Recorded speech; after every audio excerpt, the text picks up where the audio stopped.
When Thomas puffed along his branch line, he always looked forward to something special.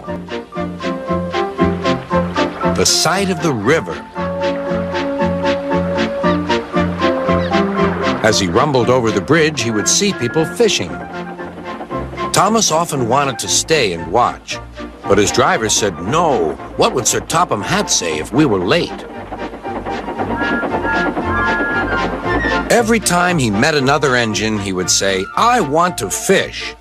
But they all had the same answer: "Engines don't go fishing." Silly stick in the muds, thought Thomas. One day, he stopped as usual to take in water at the station by the river. Out of order. "Bother," said Thomas. "I'm thirsty."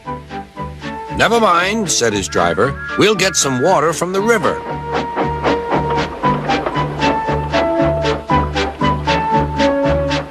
They found a bucket and some rope and went to the bridge.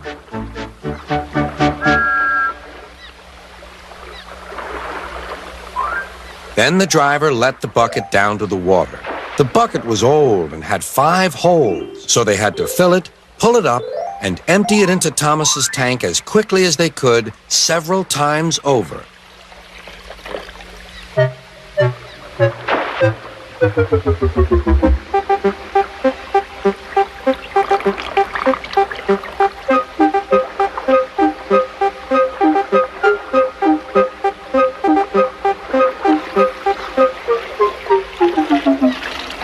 They finished at last. "That's good," puffed Thomas, and Annie and Clarabelle ran happily behind.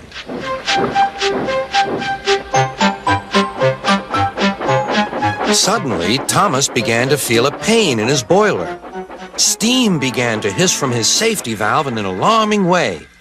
"There's too much steam," said his driver. "Oh dear," groaned Thomas. "I'm going to burst! I'm going to burst!" They damped down his fire and struggled on. "I've got such a pain! I've got such a pain!" Thomas hissed.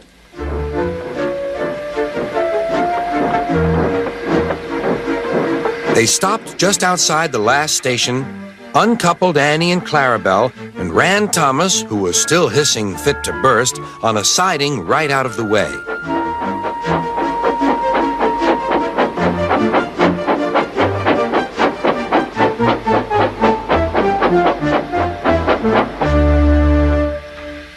Then, while the conductor telephoned for an engine inspector, the driver found notices in large letters which he hung on Thomas in front and behind.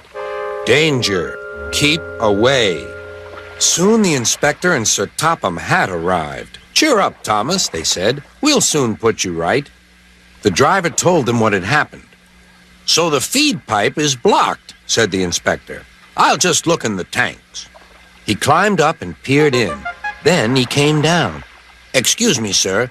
Please look in the tank and tell me what you see." "Certainly, Inspector," replied Sir Topham Hatt. He clambered up, looked in, and nearly fell off in surprise.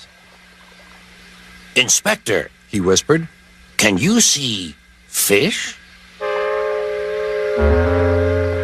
"Gracious goodness me! How did the fish get there, driver?" "We must have fished them from the river with our bucket," replied Thomas's driver. "Well, Thomas, so you and your driver have been fishing, but fish don't suit you. We must get them out." They all took turns at fishing in Thomas's tank, while Sir Topham Hatt looked on and told them how to do it. When they had caught all the fish, they had a lovely picnic supper of fish and chips. "That was good," said Sir Topham Hatt. "But fish don't suit you, Thomas, so you mustn't do it again." "No, sir, I won't," said Thomas sadly. "Engines don't go fishing. It's too uncomfortable."